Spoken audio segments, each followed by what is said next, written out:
So here we are in the orchard of the Bledford Centre, and we've just had a lovely Q&A from Cindylou, following on from her performance of Genesis last night.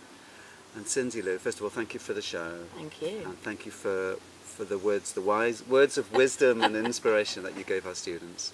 There's one of them there. Yeah. And there's something that you started to talk about that I'm really interested in, and that is the fact that storytelling, the process, and being a storyteller involves quite a lot of slow burn. Yeah. I was wondering if you could just talk about that for a bit. Sometimes stories come really fast. When we Yes, were talking you were talking about something that has never happened to me. Some just drop out. They just drop in, and whole, complete, born, perfect. No gestation time, just a gift. But most of them, it's a hard slog. And I think the ones that are really, really rich take years. Well, for me, they take years. And how did that work with the Genesis show? Well, I first told Genesis, I was thinking about that actually in there. I first told Genesis in 2012. Yeah.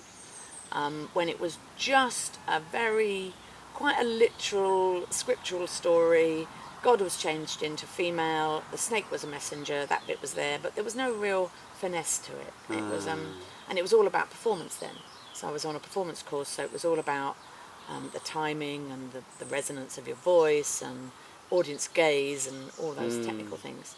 But then I started to be more interested in her story and how she changed from being an innocent, somebody unknowing, who was just sensing and experiencing the world. And as an early years teacher, that's what children up to about 3, 4 do. Their whole world is about sensing and experience, and it's experiential, and they get stuck into the mud, and that's what they do. But in the Eve story, there is that moment when she shifts into self-awareness, and she realizes she has power beyond measure.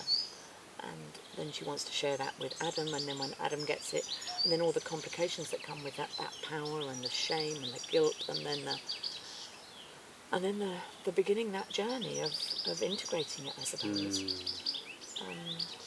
And then when I came here with the story, which would have been about 2 years later, I was much happier with the Eve relationship, with the snake, with God, with the garden. Everything was working out really well. But it was still too sweet. And it was almost a children's story, and it needed to have more power in it. And I couldn't find it. And then I came here again, and that time it became really obvious. I knew exactly who needed to be in there. I knew it needed to be Hagar, because she's also in Genesis. She's one of the few named women in Genesis, but she's a woman who turns her sexual experience, and one that's quite violent and quite awful, into a positive thing. And the only way to get to that was to try and get back to her time in my head. So if I came from that story as a 21st century woman, Me Too movement, I'd be singing, she's been abused, it's terrible, her father and Abraham, they need to be locked up. Actually, let's look at that differently. Let's go back into that culture and see how women interpreted their own lives and their own experience. And I couldn't find a way in until I found 2 women doctors, PhD type doctors, not medical doctors, talking about Hagar and the Hadith story that's about Hagar. And then they told the story, and suddenly I really realised, actually, Hagar is a prophet or a prophetess. She has a divine message within this story about acceptance and about, I suppose in a way, the futility of fighting when there's no point fighting, and that there comes a point where you have to accept your lot and deal with it, because otherwise you'll hurt yourself and nobody else. And she comes to a place of acceptance, and as a result of that, she doesn't just birth a son, she births a nation. And to go from that feeling of subjugation and nothingness and being invisible to being the founder of Mecca, the mother of Islam, it's an amazing journey. And to think, and when I've told it to Muslim women, and they've actually they've walked between those 2 hills, and that even now it gives me goosebumps. I didn't even know they existed, because in my tradition, the Christian tradition, Hagar is a whore. She's a weak, whore who goes in and behaves badly and gets what she deserves because she's a whore. But in the Muslim tradition, she is sacred. She is powerful beyond measure, and she does the most amazing things. And she's the first theologian, the first person to name God in any written record that we have. Wow. She names God as the one who sees. And she's the first person to do it. And that, and it's interesting to come from a tradition that in my tradition we see a lot of our culture sees Islam as very anti-women and very misogynistic, and yet when you actually dig down into the real meat and bones of it, it's actually exactly the opposite. Women are the powerhouse behind them. We've talked a lot about the graft and the beavering away that storytellers have to do. I'd just like to ask you to reflect on how the community of Bleddfa, or the kind of morphing, changing community of Bleddfa, because sometimes people come back and they meet the same people within the context of people they didn't know, or maybe they know people who have come from other contexts. What is, for you, the value of a storytelling community of practice like we have here? I've actually talked about this to a lot of storytellers.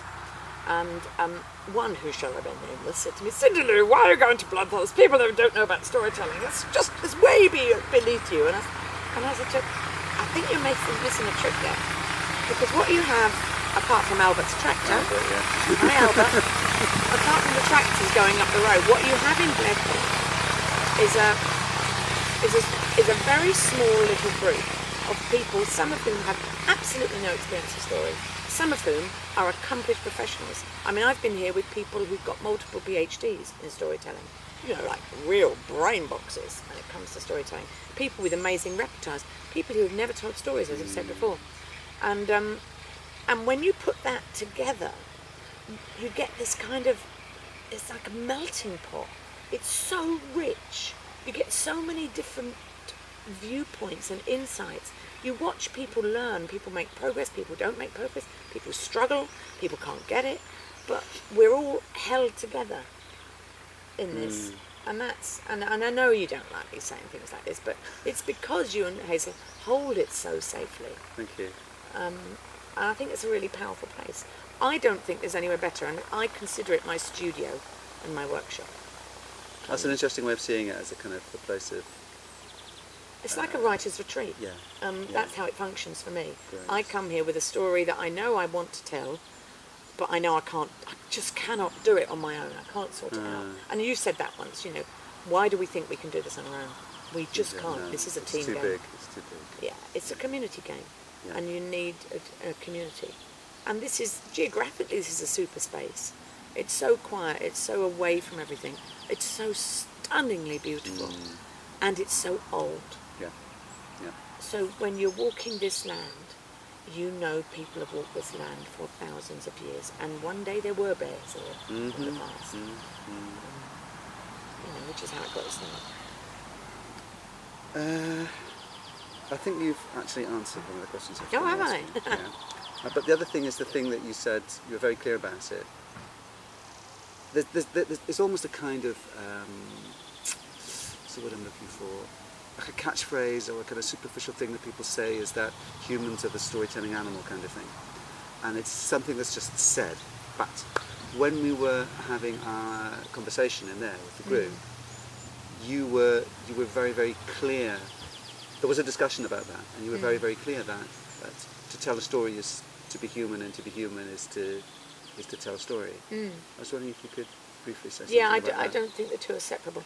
People often talk about stories, particularly now. There's a fashion for calling everything narrative arts, and I'm a storyteller because I've taken 5 photos and put them in a line, and that is great, and it's lovely, and it's a narrative form of visual imaging, but it's not storytelling.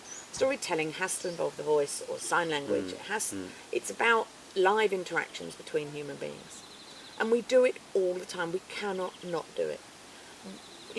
When as a grandparent, I've watched my grandchildren get interested in storytelling, and neurologically it happens at about 4 months, and it's called the event stage. And that's when they start to see an event like a hand lifting has a beginning, middle and end. The hand is here, the hand moves, the hand is here. That's a story. So that's, and you know, and children stop, they go have disrupted sleep at about 4 months, because that's what's happening between 12 and 4 months, 12 weeks and 16 weeks. And it's amazing to watch that actually happening. And then those stories just get more and more complex as we go through life. If you want a cup of tea, you need to know the story of making a cup of tea. You need to know you've got to make that water hot somehow. You need to have a vessel. I mean, making a cup of tea is a massively complex, cooperative, interdisciplinary story. You know, we buy a car. We don't just go and buy a car. Somebody's designed that car. Somebody's made that car. They've done it on trust. And there's a massive story behind buying a car. And it's in everything we do, and it's in every step we take. We cannot exist without stories, because we are rarely purely instinctive. You look at a cat. I really don't think my cat tells stories in her head. She's entirely instinctive. Put a cucumber beside a cat, it jumps through the roof because it thinks it's a snake. That's an entirely instinctive response. So it's operating on a different system in the body and in the neurology. Interesting. You know what you've done by talking about tea, don't you? Oh, I've made you thirsty. Yeah. So I think I'm going to we'll go and put the kettle on now. Cindylou, thank you cake. so... And cake, of Cake. course. Blether wouldn't be Blether without cake. No, it wouldn't be. Essential It wouldn't ingredient. Cindylou, thank you so much for talking to me about storytelling. Thank And you. welcome back to Blether. And thank you for bringing me back to a lovely Blether.